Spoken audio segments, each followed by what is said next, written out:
सनातन की रक्षा के लिए शंकराचार्य स्वामी नरेंद्रानंद सरस्वती ने अनोखी सलाह दी है। कटनी पहुंचे शंकराचार्य ने हिंदुओं को 5 बच्चे पैदा करने की अपील की।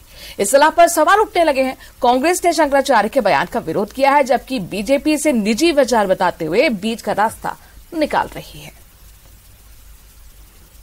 जनसंख्या बढ़ाओ। दुनिया बढ़ती आबादी से चिंतित है। जनसंख्या पर कंट्रोल के लिए भारत सालों से हम दो हमारे दो का संदेश देता रहा है, लेकिन कटनी पहुंचे काशी सुमेरु पीठ के शंकराचार्य स्वामी नरेंद्रानंद सरस्वती ने आबादी बढ़ाने की अपील की है। सनातन की रक्षा के लिए हर हिंदू को 5 बच्चे पैदा करने की सलाह दी है। उन्होंने आंकड़े भी दिए और कहा, हिंदू 15 प्रदेशों में अल्पसंख्यक हो गए हैं, परिस्थितियां विषम हैं, आबादी बढ़ानी होगी। अपनी आबादी बढ़ाओ, जनसंख्या बढ़ाओ और ऐसी विषम परिस्थितियों में हम दो और हमारे दो का अगर नारा होता तो भरत शत्रुघ्न नहीं होते, और अगर 2 का बात होता तो कृष्ण इस धरा पर नहीं होते।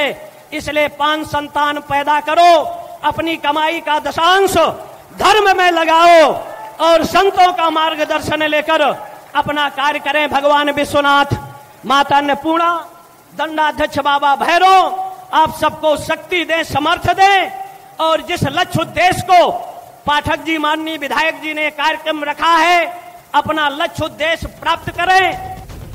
हिंदुओं को 5 बच्चे पैदा करने की सलाह देने के साथ ही धर्मांतरण के मुद्दे पर भी शंकराचार्य स्वामी नरेंद्रानंद सरस्वती ने हुंकार भरी और बोले, धर्मांतरण कराने वाले पर देशद्रोह का मुकदमा दर्ज होना चाहिए। देश में वक्फ बोर्ड की जरूरत नहीं है। जो धर्मांतरण कराता है उसको देशद्रोह का मुकदमा होना चाहिए और उसकी संपत्ति राष्ट्रीयकरण कर लेना चाहिए। वक्फ बोर्ड को इस देश में जरूरत नहीं, इस्लाम की जरूरत नहीं। इसलिए सनातन था, सनातन आज है, जो कभी मिटा नहीं। रावण की हुंकार, कंस की ललकार, गौरी और गजनी की ललकारों से, अत्याचारों से, ईस्ट इंडिया कंपनी के। लेकिन चिंता की थोड़ी बात है, हम 15 प्रदेशों में अल्पसंख्यक हो गए हैं। शंकराचार्य के इस बयान पर सियासत शुरू हो गई है। नेता प्रतिपक्ष गोविंद सिंह ने तंज कसते हुए कहा कि हिंदू संतों का अनुसरण करते हैं, पहले वो 5 बच्चे पैदा करें। हम लोग सनातन धर्म में आस्था करते हैं, मैं भी सनातन धर्म में आस्था करने वाला व्यक्ति हूँ। अगर शंकराचार्य जी सुमेरु पीठाध्यक्ष जी ने इस तरह की बात कही है तो हम लोग तो माताओं का अनुसरण करते हैं। पहले तो मैं उनसे अनुरोध करना हूँ, पहले आप 5 बच्चे पैदा करें, हम भी आपका अनुसरण करने लगे, हम भी पैदा करने की सोचेंगे। तो हमारा उनसे निवेदन है कि पहले 5 बच्चे पैदा करके देश की जनता को, अपने सनातन धर्मियों को बताएं, तब लोग आपका अनुसरण करेंगे। बोली बातें थोड़ी कर पाएंगे।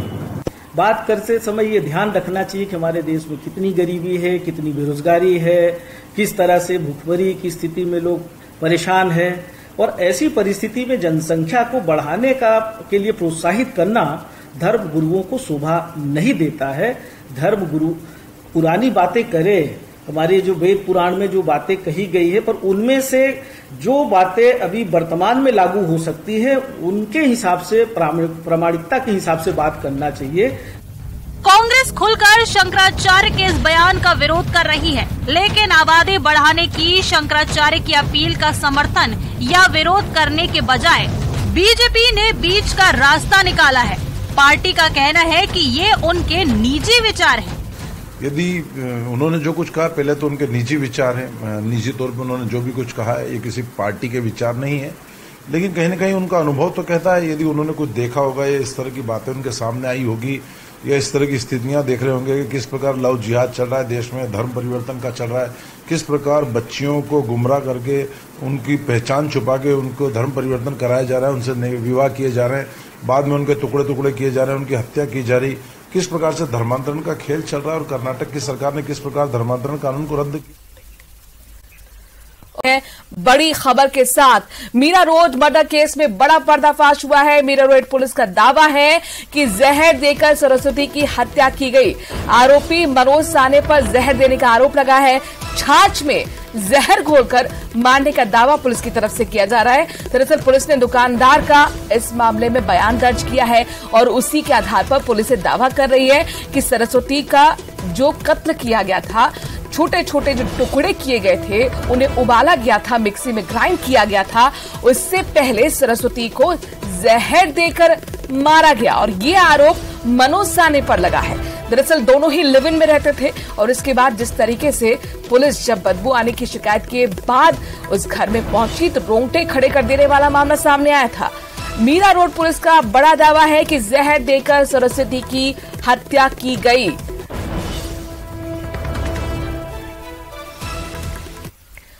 वहीं मॉडल से लव जिहाद का षड्यंत्र रचने वाले आरोपी तनवर खान को झारखंड पुलिस बिहार के अररिया से अरेस्ट करने के बाद उसे रिमांड पर लेकर रांची पहुंची। कोर्ट में पेशी के बीच आरोपी तनवीर ने खुद को निर्दोष बताया है।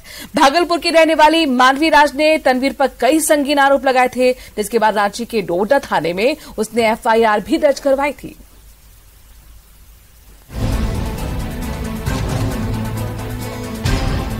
मॉडल मानवी राज पर धर्म बदलने का दबाव बनाने का आरोपी तनवीर खान बिहार के अररिया से अरेस्ट हुआ था और उसे लेकर पुलिस रांची पहुंची।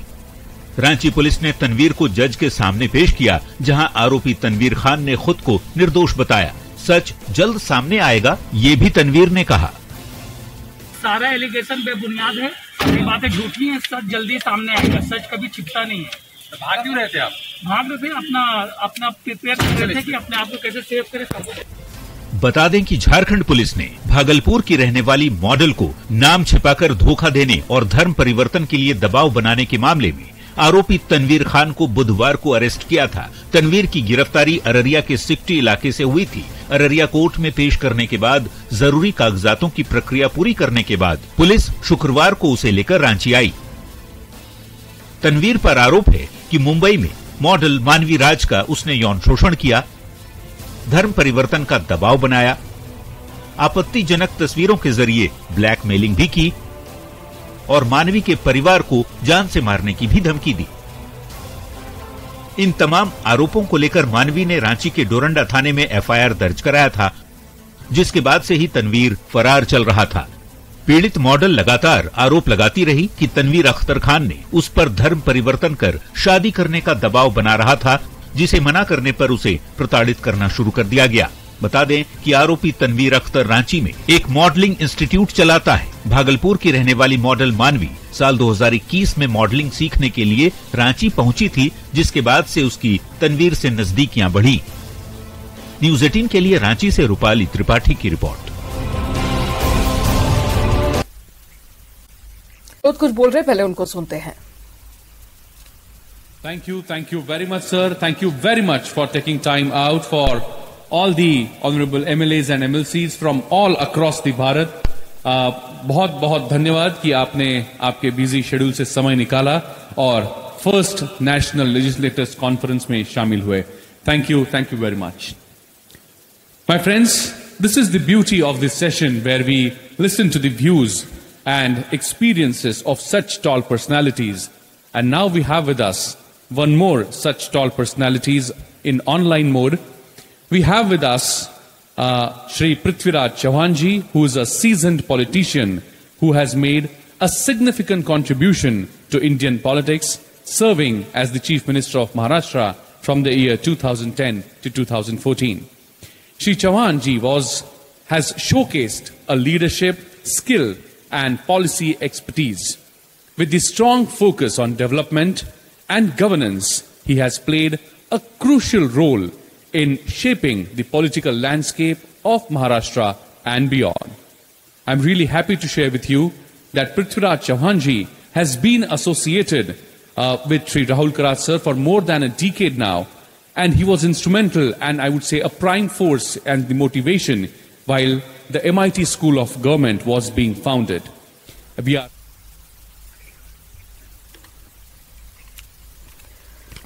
तो मुंबई में राष्ट्रीय विधायक सम्मेलन चल रहा था, जिसमें वीडियो कॉन्फ्रेंस के जरिए मुख्यमंत्री गहलोत भी जुड़े। बहरहाल खबरों में आगे बढ़ते हैं और बड़ी खबर उदयपुर से लेते हैं, जहां पर अस्पताल पर लापरवाही का आरोप लगा है। उमरेडा स्थित पैसिफिक हॉस्पिटल पर गंभीर आरोप लगे हैं। इलाज में लापरवाही से महिला की मौत का आरोप। पथरी के ऑपरेशन के बाद दरअसल महिला की तबियत बिगड़ी। तबियत बिगड़ने के बाद बस्ती निवासी बसंती की मौत हो गई। 14 जून को युवती का ऑपरेशन हुआ था। ऑपरेशन के बाद ज्यादा खून बहने की वजह से तबियत बिगड़ने लगी। कई यूनिट खून चढ़ाने के बाद भी सुधार नहीं आया। मौत के बाद अब परिजन शव लेने से इनकार कर रहे हैं। लापरवाही का आरोप अस्पताल पर लगा है। इलाज में लापरवाही की वजह से महिला का आरोप लगाते हुए परिजनों ने हंगामा काटा और शव लेने से इनकार कर दिया। कपिल हमारे संवाददाता इस खबर पर ज्यादा जानकारी के साथ जुड़ रहे हैं। कपिल, परिजन आरोप गंभीर लगा रहे हैं अस्पताल पर। दरअसल अस्पताल की तरफ से अब तक क्या कुछ कहा गया है और पुलिस क्या कह रही है? चूंकि हम देख रहे हैं कि पुलिस भी पहुंच चुकी है हंगामे के बाद। बिल्कुल, परिजनों के आरोप गंभीर हैं, क्योंकि परिजनों का कहना है कि महिला का 14 जून को ऑपरेशन हुआ था और चिरंजीवी योजना के तहत संभवतः ऑपरेशन हुआ, जिसमें पथरी का ऑपरेशन हुआ, लेकिन उसके बाद में अत्यधिक ब्लीडिंग महिला की हुई थी और उसके बाद में 40 यूनिट तक खून चढ़ा दिया गया, लेकिन लगातार महिला की तबीयत बिगड़ती गई। परिजनों का कहना है कि ये हॉस्पिटल प्रबंधन की लापरवाही थी, चिकित्सकों की लापरवाही थी और उसी के चलते अब महिला ने दम तोड़ दिया है। तो महिला की मौत के बाद में परिजनों में काफी आक्रोश है, बड़ी तादाद में लोग वहां पर जुटने लगे और माहौल बिगड़ता देख हिरणमगरी थाना पुलिस भी पहुंची है। देखिए, हॉस्पिटल प्रबंधन का कहना है कि उन्होंने इलाज में किसी तरह की कोताही नहीं बरती है। महिला की स्थिति लगातार बिगड़ती गई, इस वजह से उसकी डेथ हुई है और डॉक्टरों ने पूरा प्रयास किया कि महिला को बचाया जाए, लेकिन सफलता नहीं मिल पाई। दूसरी ओर पुलिस मामले को शांत करने में लगी हुई है, समझाइश कर रही है, क्योंकि परिजन फिलहाल शव लेने को तैयार नहीं है। वे कार्रवाई की मांग कर रहे हैं पुलिस से। हॉस्पिटल प्रबंधन पर लापरवाही का आरोप लगाते हुए प्रबंधन पर कार्रवाई की मांग की जा रही है। तो फिलहाल स्थिति तनावपूर्ण बनी हुई है, लेकिन कोशिश की जा रही है कि मामले को शांत किया जा सके।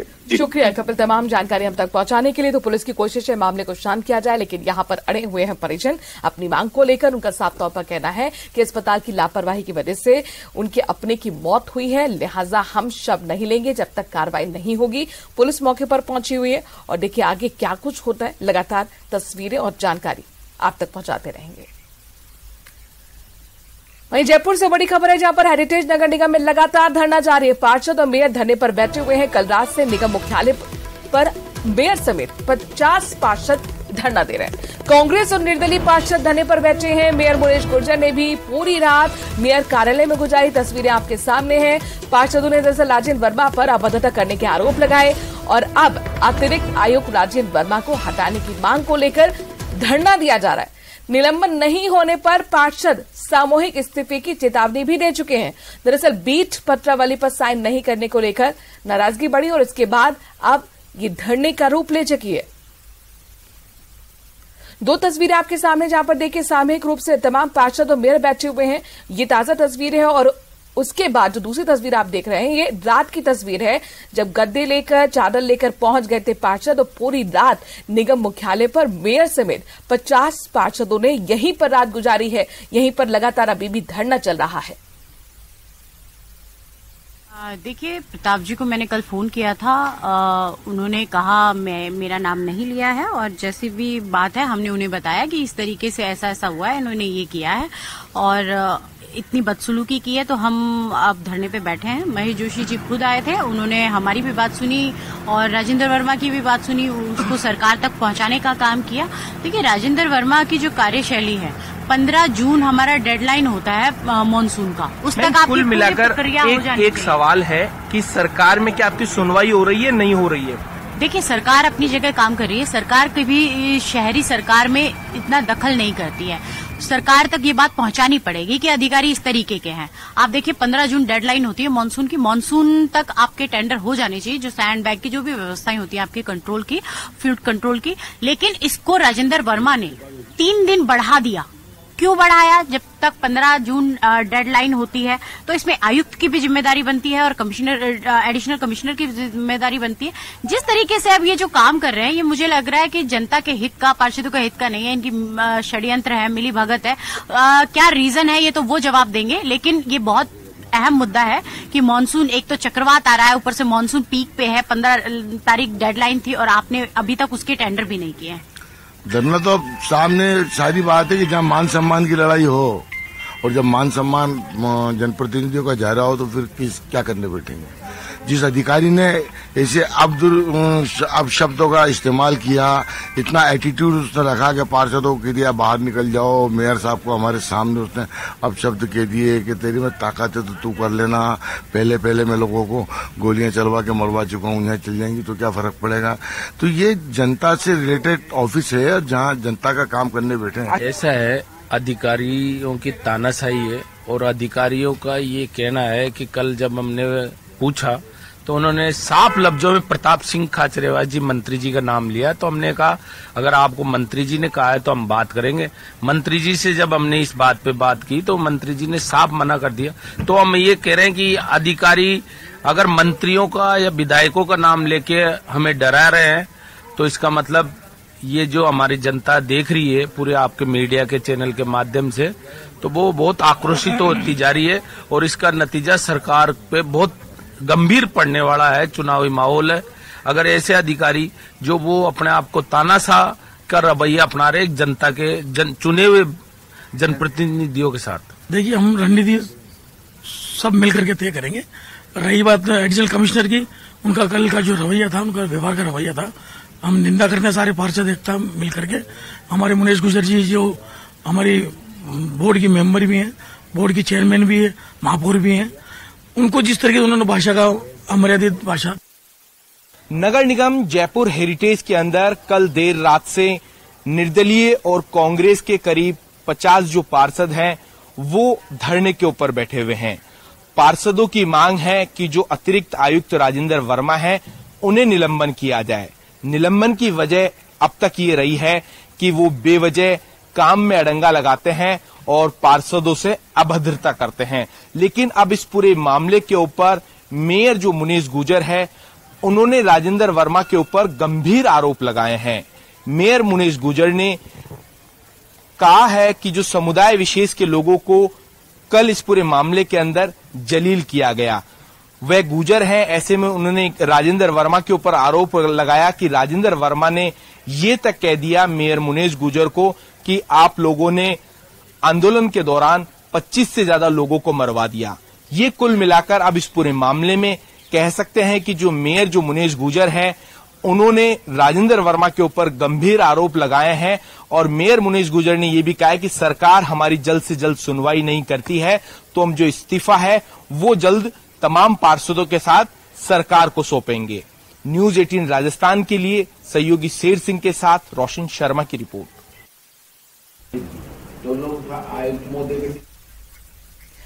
तो देखिए हेरिटेज मेयर मुनीश गुर्जर जो है वहां पर मौजूद हैं और उन्होंने मोर्चा खोल दिया है अतिरिक्त आयुक्त के खिलाफ। हेरिटेज मेयर पार्षदों का धरना इस वक्त चल रहा है। मेयर मुनीश गुर्जर सहित 50 पार्षद इस वक्त धरना दे रहे हैं। कल रात से धरना चल रहा है। अतिरिक्त आयुक्त राजेंद्र वर्मा को निलंबित करने की मांग को लेकर धरना दिया जा रहा है। साथ ही साथ मेयर ने आरोप लगाया है कि समुदाय विशेष को जलील किया गया और गोली मरवाने की धमकी तक दी गई है अतिरिक्त आयुक्त राजेंद्र वर्मा की तरफ से। तो देखिए गुर्जर वाला एंगल भी अब इस पूरे मामले में जुड़ गया है और ये अब धरना क्या रूप लेता है ये बहुत महत्वपूर्ण होगा देखना।